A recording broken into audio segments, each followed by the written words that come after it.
ನಮಸ್ಕಾರ. Info with Swati ಚಾನೆಲ್ಗೆ ಆತ್ಮೀಯವಾದ ಸ್ವಾಗತ. ಬಹುಶಃ ನಾನು ವಿಡಿಯೋ ಮಾಡಕ್ ಆಗುತ್ತೋ ಇಲ್ವೋ ಅಂತ ಯೋಚನೆ ಮಾಡಿದೆ. ಹೇಳ್ದೆ ನಾನು ಆಪರೇಷನ್ ಇದೆ ಅಂತ. ಆಪರೇಷನ್ ಮುಗಿಸ್ಕೊಂಡು ಡಿಸ್ಚಾರ್ಜ್ ಆಗಿ ಮನೆಗೆ ಬಂದಿದ್ದೀನಿ. ಸೊ ನಿಮಗೆ ಇನ್ನ ಮಾಹಿತಿ ಕೊಡೋದ್ರಲ್ಲಿ ಇನ್ನೇನು ವಿಳಂಬ ಆಗೋದಿಲ್ಲ. ಏನೇನೆಲ್ಲ ಹೊಸ ವಿಚಾರಗಳು ಬಂದಿದೆ ಗೃಹಲಕ್ಷ್ಮಿ ಬಗ್ಗೆ ಆಗಿರ್ಬೋದು, ಪ್ರತಿಯೊಂದನ್ನು ತಿಳಿಸುವಂತ ಪ್ರಯತ್ನನ ಇನ್ ಮುಂದೆ ಮುಂದುವರಿಸ್ತೀನಿ. ನಿಮ್ಮೆಲ್ಲರ ಆಶೀರ್ವಾದದಿಂದ ಮತ್ತೊಂದು ಆಪರೇಷನ್ ಆಗಿ ಮನೆಗೆ ಬಂದಿದ್ದೀನಿ. ಬೇಗ ಹುಷಾರಾಗ್ತೀನಿ ಅನ್ನೋ ಭರವಸೆ ನನಗೂ ಇದೆ. ನಿಮ್ಮ ಆಶೀರ್ವಾದ ಇದ್ರೆ ಖಂಡಿತ ಹುಷಾರಾಗ್ತೀನಿ. ಸೊ ಈಗ ಗೃಹಲಕ್ಷ್ಮಿ ಬಗ್ಗೆ ಮಾತಾಡ್ಬಿಡೋಣ. 23ನೇ ಕಂತಿನ ಹಣ ಮತ್ತೆ ಈಗ ಸಂಘನ ಓಪನ್ ಮಾಡಿದಾರಲ್ಲ, ಈ ಸಂಘದ ಬಗ್ಗೆನೂ ಕೆಲವೊಂದಷ್ಟು ಅಪ್ಡೇಟ್ಗಳು ಬಂದಿದೆ. ಎಲ್ಲಾದ್ರ ಬಗ್ಗೆ ವಿಡಿಯೋದಲ್ಲಿ ಮಾತಾಡ್ತಾ ಹೋಗೋಣ. ಚಾನಲ್ ಸಬ್ಸ್ಕ್ರೈಬ್ ಮಾಡ್ಕೊಂಡು ವಿಡಿಯೋನ ಕಂಟಿನ್ಯೂಸ್ ಆಗಿ ವಾಚ್ ಮಾಡಿ ಅಂತ ಕೇಳ್ಕೊತಾ ವಿಚಾರನ ಶುರು ಮಾಡ್ತಾ ಇದ್ದೀನಿ. ಈಗ 19ನೇ ತಾರೀಕು ನಾವೆಲ್ಲರೂ ವೇಟ್ ಮಾಡಿದ್ವಿ. ಈ ಸಂಘದ ಬಗ್ಗೆ ಕೆಲವೊಂದಷ್ಟು ಮಾಹಿತಿಗಳು ನಮಗೆ ಬರುತ್ತೆ. ನೆಕ್ಸ್ಟ್ ಹಣ ಯಾವಾಗ ಕಟ್ಟೋದು, ಈ ಸಂಘಕ್ಕೆ ಮೆಂಬರ್ ಯಾವ ರೀತಿ ಆಗೋದು ಅನ್ನೋದ್ರ ಬಗ್ಗೆ ಕೆಲವೊಂದಷ್ಟು ಮಹಿಳೆಯರಿಗೆ ಕನ್ಫ್ಯೂಷನ್ ಇದೆ ಅಂಡ್ ಕುತೂಹಲ ಕೂಡ ಇದೆಯಲ್ಲ. ಈಗ ಸಿಂಪಲ್ ಆಗಿ ನಾನು ಅರ್ಥ ಮಾಡಿಸ್ತೀನಿ, ತುಂಬಾ ಜಾಸ್ತಿ ಇದನ್ನ ಡ್ರಾಗ್ ಮಾಡೋದಕ್ಕೆ ಹೋಗಲ್ಲ. ಫಾರ್ ಎಕ್ಸಾಂಪಲ್, ಇನ್ನ ಬ್ಯಾಂಕ್ಗಳ ಲಿಸ್ಟ್ ನ ಇವರು ಬಿಡುಗಡೆ ಮಾಡಲಿಲ್ಲ. ಯಾವ ಬ್ಯಾಂಕ್ ಅಲ್ಲಿ ಸಾಲ ಕೊಡ್ತಾರೆ, ನಾವು ಕಾರ್ಪೊರೇಟ್ ಬ್ಯಾಂಕ್ ಹೋಗ್ಬೋದಾ, ಇಲ್ಲ ಸೆಂಟ್ರಲೈಸ್ಡ್ ಬ್ಯಾಂಕ್ ಹೋಗ್ಬೋದಾ, ಇಲ್ಲ ಅಂದ್ರೆ ಇವರೇ ಯಾವ್ದಾದ್ರು ಸಪರೇಟ್ ಆಗಿ ಇದಕ್ಕೆ ಅಂತಾನೆ ಯಾವ್ದಾದ್ರು ಮಹಿಳಾದು ಸಪರೇಟ್ ಆಗಿ ಯಾವ್ದಾದ್ರು ವಿಂಗ್ಸ್ ಗಳನ್ನ ಓಪನ್ ಮಾಡ್ತಾರ ಅನ್ನೋದ್ರ ಬಗ್ಗೆ ಕ್ಲಾರಿಟಿ ಕೊಟ್ಟಿಲ್ಲ. ಈಗ ನಿಮ್ಗೆ ಎಕ್ಸಾಂಪಲ್ ಕೊಡೋದು ಹೇಗೆ ಅಂತ ಅಂದ್ರೆ, ಕೆಲವೊಂದಷ್ಟು ಬ್ಯಾಂಕ್ಗಳು ಇವಾಗ ಕೆನರಾ ಬ್ಯಾಂಕು, SBI ಬ್ಯಾಂಕು ಮತ್ತೆ ನಿಮ್ಗೆ BCCI ಬ್ಯಾಂಕು, ಇದೆಲ್ಲದರಲ್ಲಿ ನಿಮ್ಗೆ ಆಕ್ಸೆಸ್ ಇರುತ್ತೆ, ಖಂಡಿತ ಆಕ್ಸೆಸ್ ಇರುತ್ತೆ. ಯಾಕಂದ್ರೆ ಕೆಲವೊಂದಷ್ಟು ಬ್ಯಾಂಕ್ಗಳಲ್ಲಿ ಕೇಂದ್ರ ಸರ್ಕಾರ ಮತ್ತೆ ರಾಜ್ಯ ಸರ್ಕಾರ ಯಾವುದೇ ರೀತಿಯಾಗಿರುವಂತ ಹೊಸ ಯೋಜನೆಗಳು ಬಂದ್ರೆ ಇವ್ರು ಅದನ್ನ ಸ್ವೀಕರಿಸಕ್ಕೆ ರೆಡಿ ಇರ್ತಾರೆ.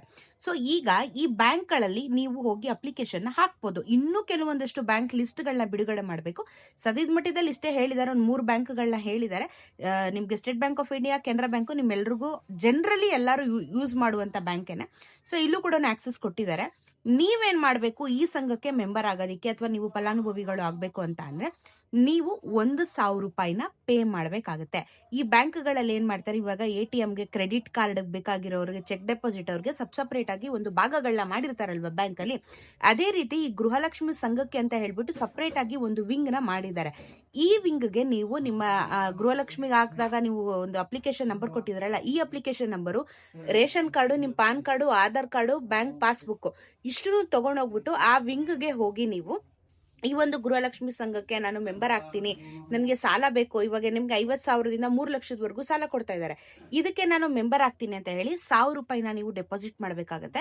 1,000 ರೂಪಾಯಿನೇ ಮಿನಿಮಮ್ ಮಾಡಬೇಕು ಅಂತಂದ್ರೆ ಆತರ ಏನಿಲ್ಲ. 500 ರೂಪಾಯಿಂದ ಶುರುವಾಗಿ ಎಷ್ಟು ಬೇಕಾದ್ರೂ ನೀವು ಡೆಪಾಸಿಟ್ ನ ಮಾಡಬಹುದು. 500 ರೂಪೀಸ್ ಸ್ಟಾರ್ಟಿಂಗ್ ಪ್ರೈಸ್ ಇರುತ್ತೆ.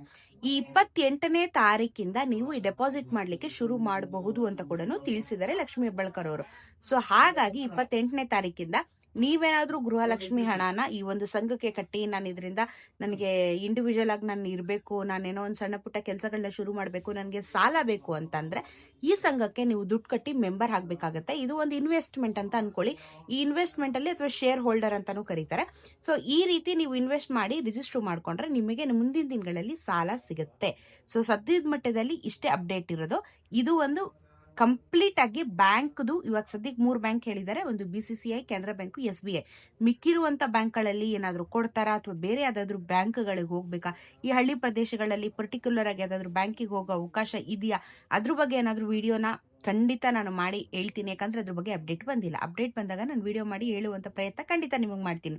ಸೊ ಇಷ್ಟೇನೆ, ಹೋಗ್ತೀರಾ 500 ರೂಪಾಯಿ ಮಿನಿಮಮ್ ಇರುತ್ತೆ. ಅದರಿಂದ ನೀವು ಎಷ್ಟು ಬೇಕಾದ್ರೂ ದುಡ್ಡು ಕಟ್ಬೋದು. ನಿಮ್ ಸೇವಿಂಗ್ಸ್ ಅಷ್ಟೇ. ಎಂಡ್ ಆಫ್ ದ ಡೇ ಅದು ನಿಮ್ ಸೇವಿಂಗ್ಸ್ ಇರುತ್ತೆ. ನೋಡ್ಕೊಳ್ಳಿ, ನಿಮ್ಗೆ ಏನ್ ಬೇಕೋ ಅದನ್ನ ಉಪಯೋಗಿಸ್ಕೊಳ್ಳಿ, ಪ್ರಯೋಜನಕಾರಿ ಪಡ್ಕೊಳ್ಳಿ, ಇಷ್ಟೇ ಹೇಳೋದು. ಅಂಡ್ ಇವಾಗ 23ನೇ ಕಂತಿನ ಹಣದ ಬಗ್ಗೆ ಅಂತೂ ಯಾವ್ದು ಅಪ್ಡೇಟ್ ಇಲ್ಲ. ಸದ್ಯದ ಮಟ್ಟದಲ್ಲಿ ನಿಮ್ಗೆ ಅಮೌಂಟ್ ನ ರಿಲೀಸ್ ಕೂಡ ಮಾಡ್ತಾ ಇಲ್ಲ. ಬಿಕಾಸ್ ನಾವು ಎಕ್ಸ್ಪೆಕ್ಟ್ ಮಾಡಿದೇನು, ಈ ಒಂದು ಗೃಹಲಕ್ಷ್ಮಿ ಸಂಘದ ಬಗ್ಗೆ ವಿಡಿಯೋ ಮಾಡಿದಾಗ ಏನಾದ್ರು ಅಪ್ಡೇಟ್ ಇದ್ದಾಗ ನಾನು ಹೇಳ್ತೀನಿ ಅಂದೆ. ಬಟ್ ಲಕ್ಷ್ಮೀ ಹೆಬ್ಬಾಳ್ಕರ್ ಅವರೇ ಸ್ಟೇಟ್ಮೆಂಟ್ ನ ಕೊಡ್ಲಿಲ್ಲ. ಏನ್ ಸ್ಟೇಟ್ಮೆಂಟ್ ಕೊಟ್ರಲ್ಲಿ, ನಾವು ಎಲ್ಲಾನು ಕೊಟ್ಬಿಟ್ಟಿದೀವಿ, ಆದಷ್ಟು ಬೇಗ ನಾವು ಫೈನಾನ್ಸ್ ಡಿಪಾರ್ಟ್ಮೆಂಟ್ ನಿಂದ ಪುಷ್ ಮಾಡಿದೀವಿ, ಬರುತ್ತೆ ಅಂತ ಅಂದ್ರು. ಬಟ್ ಡೇಟ್ ಅಂತೂ ಕನ್ಫರ್ಮ್ ಆಗಿಲ್ಲ. ನನ್ನ ಪ್ರಕಾರ ಈ ತಿಂಗಳು ಬರೋದಿಲ್ಲ. ಬಿಕಾಸ್ ನಾವು ಆಲ್ರೆಡಿ ಇನ್ನೇನು ಮಂತ್ ಎಂಡಿಗೆ ಬರೋದಕ್ಕೆ ಶುರು ಆಗಿದೀವಿ. ಸೊ ಈ ತಿಂಗಳಂತೂ ನಿಮಗೆ ಹಣ ಬರೋದಿಲ್ಲ. ಖಂಡಿತವಾಗಿ ಡಿಸೆಂಬರ್ ಅಲ್ಲಿ ನೋಡೋಣ. ಇವಾಗ ಏನಿದ್ರು ಇವರು ಸಂಘದ ಬಗ್ಗೆ ಯೋಚನೆ ಮಾಡ್ತಾ ಇದ್ದಾರೆ, ಈ ಸಂಘದಲ್ಲಿ ಏನಾಗುತ್ತೆ, ಏನ್ ಕತೆ ಅನ್ನೋದ್ರ ಬಗ್ಗೆ. ಸೊ ನೆಕ್ಸ್ಟ್ ಏನೇ ಅಪ್ಡೇಟ್ ಇದ್ರು ಗೃಹಲಕ್ಷ್ಮಿದು ನಾನು ವಿಡಿಯೋ ಮಾಡಿ ತಿಳಿಸ್ಕೊಡ್ತೀನಿ. ಸೊ ಇಷ್ಟೇ ಸದ್ಯದ ಮಟ್ಟದಲ್ಲಿ ಗೃಹಲಕ್ಷ್ಮಿ ಅಪ್ಡೇಟು. ಸಿಗೋಣ ಮತ್ತೊಂದಷ್ಟು ವಿಡಿಯೋ ಒಂದಿಗೆ. ನಮಸ್ಕಾರ.